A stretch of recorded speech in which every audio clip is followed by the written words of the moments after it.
నమస్కారం. ఈరోజు మనం జిడ్డు కృష్ణమూర్తిగారి తత్వశాస్త్రంలోకి కాస్త లోతుగా వెళదాం. ఆయన చెప్పిన ఎన్నో అద్భుతమైన విషయాల్లో ఒకటి చాలా సింపుల్గా అనిపించినా అత్యంత శక్తివంతమైనది. అదే స్వచ్ఛమైన పరిశీలన కళ. సరే, మరి దీని గురించి కాస్త వివరంగా మాట్లాడుకుందాం. చూడండి, కృష్ణమూర్తి చెప్పిన ఈ మాటతోనే అంతా మొదలవుతుంది. ఈ ఒక్క వాక్యం ఈ అంశానికి పునాదిలాంటిది. అయితే ఇక్కడ కేవలం కళ్లతో చూడడం గురించి మాట్లాడట్లేదు. దానికి మించిన ఒక పరిశీలన గురించి చెబుతున్నారు. ఆ మామూలు చూడటానికి ఈ పరిశీలనకు మధ్య ఉన్న తేడా ఏంటో తెలిస్తేనే ఈ మొత్తం విషయం మనకు అర్థమవుతుంది. అయితే ఇక్కడే ఓ పెద్ద ప్రశ్న వస్తుంది. మనం ప్రపంచాన్ని చూస్తున్నామనుకుంటాం కదా, కాని ఒకవేళ మనం చూసే ప్రతీదీ మన సొంత ఆలోచనలు, మన నమ్మకాలనే రంగులద్దిన కళ్లజోడుతో చూస్తుంటే అప్పుడు మనం చూస్తున్నది నిజమైన వాస్తవమా, లేక మన మనసు తయారుచేసిన వాస్తవమా? సరే, మనం మొదటి విభాగానికే వచ్చేద్దాం. మన పరిశీలనలో ఈ వక్రీకరణకు, ఈ డిస్టార్షన్కు అసలు మూలమెక్కడుంది? కృష్ణమూర్తి ప్రకారం ఆ మూలం మనలోనే, మన చైతన్యంలోనే ఉంది. చైతన్యమంటే కేవలం మెలకువగా ఉండటం కాదన్నమాట. అది మన జ్ఞాపకాలు, మన భయాలు, మన ఆశలు, మన సంస్కారం ఇవన్నీ కలిపి మన లోపల మనం నిర్మించుకున్న ఒక ప్రపంచం. అది మన ఆలోచనలతో మనం కట్టుకున్న ఒక పెద్ద కోటలాంటిది. అసలు ఈ కోటలో ఏమేమి ఉంటాయో తెలుసా? మనకు కలిగిన గాయాలు, మన అత్యాశ, మన అసూయ, మన సంతోషాలు, మనం గుడ్డిగా నమ్మే విషయాలు, మంచి, చెడు, గతం, వర్తమానం అన్నీ అందులోనే ఉంటాయి. ఈ మొత్తం సమాహారమే మనల్ని, మన దృష్టిని శాసిస్తుంది. ఇక్కడే అసలు చిక్కుముడి ఉంది. మన చైతన్యమనే ఈ జైలును కట్టిందేమో మన ఆలోచన. కాని అదే ఆలోచనను ఉపయోగించి ఆ జైలు గోడల అవతల ఏముందో చూడలేం. అలా చూడాలని ప్రయత్నిస్తే మరింత గందరగోళం, మరిన్ని సమస్యలే మిగులుతాయి. చాలామంది ఏం చేస్తారు? స్వీయ అభివృద్ధి కోసం విశ్లేషణ అంటే అనాలిసిస్ అనే పద్ధతిని వాడతారు. మనల్ని మనం విశ్లేషించుకోవడం అన్నమాట. కాని కృష్ణమూర్తి ఏమంటారంటే ఇది ఒక పెద్ద ఉచ్చు అని. ఎందుకో చూద్దాం. ఈ విశ్లేషణ ఎందుకు పనిచెయ్యదంటే, మొట్టమొదట అది మనలోనే ఒక విభజనను తెస్తుంది.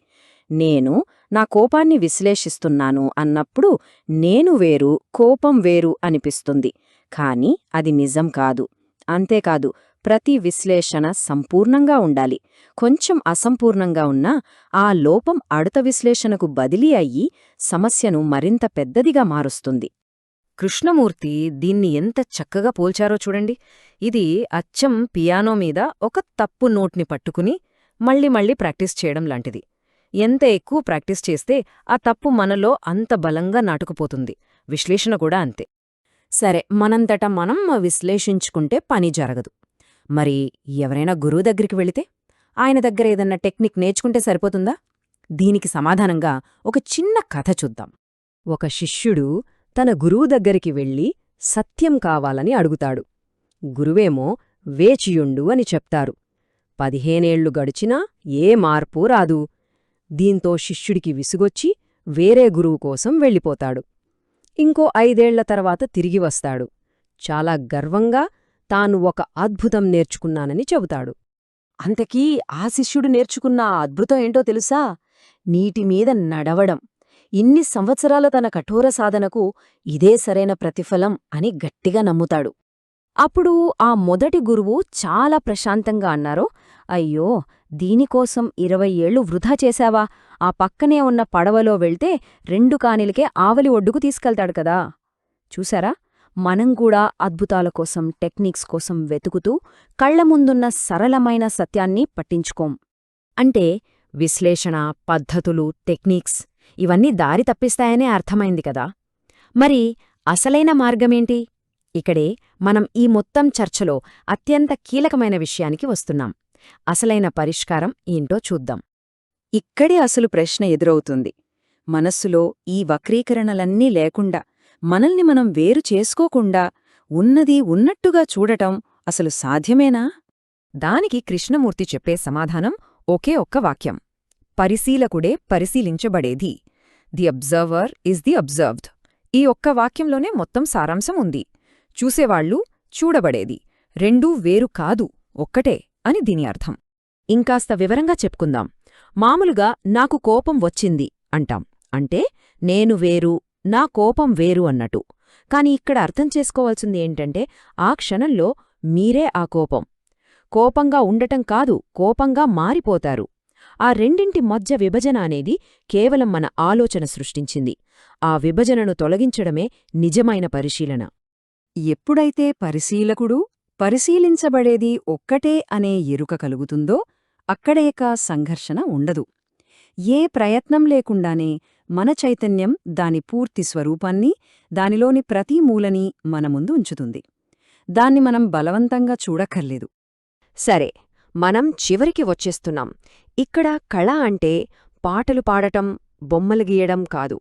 కృష్ణమూర్తి దృష్టిలో జీవించడనే ఒక మహోన్నతమైన కళ. ఇంతకీ ఆ కళ అంటే ఏంటో చూద్దాం. ఆ జీవన కళ అంటే ఏంటో తెలుసా? ప్రతి దాని సరైన స్థానంలో పెట్టటమే. ఈ అభ్యాసం ఎక్కడ మొదలవుతుంది? స్వచ్ఛమైన పరిశీలనతో. దేని స్థానం ఎక్కడో తెలిస్తే జీవితంలో సంఘర్షణకు తావే ఉండదు. అన్నింటికన్నా ముఖ్యంగా ఆలోచనకు సరైన స్థానమేంటో తెలుసుకోవాలి. టెక్నాలజీ ప్రపంచంలో రోజువారీ పనుల్లో ఆలోచన చాలా ముఖ్యం, కాదనలేం. కానీ మనల్ని మనం అర్థం చేసుకునే విషయంలో ఆలోచనకు చోటు లేదు. ఈ చిన్న తేడాను గమనించడమే జీవన కళకు తొలి అడుగు. చివరగా ఈ ఒక్క ప్రశ్నతో ఈ వివరణను ముగిద్దాం. మనలో అడుతసారి ఏదైనా భావోద్వేగం, అది కోపమైనా సరే, ఆనందమైనా సరే, వచ్చినప్పుడు దాన్ని దూరం నుంచి గమనిస్తున్నట్టు కాకుండా ఆ భావోద్వేగంగానే మారిపోతే ఎలా ఉంటుంది? అప్పుడు ఏం జరుగుతుంది? ఒక్కసారి ఆలోచించండి.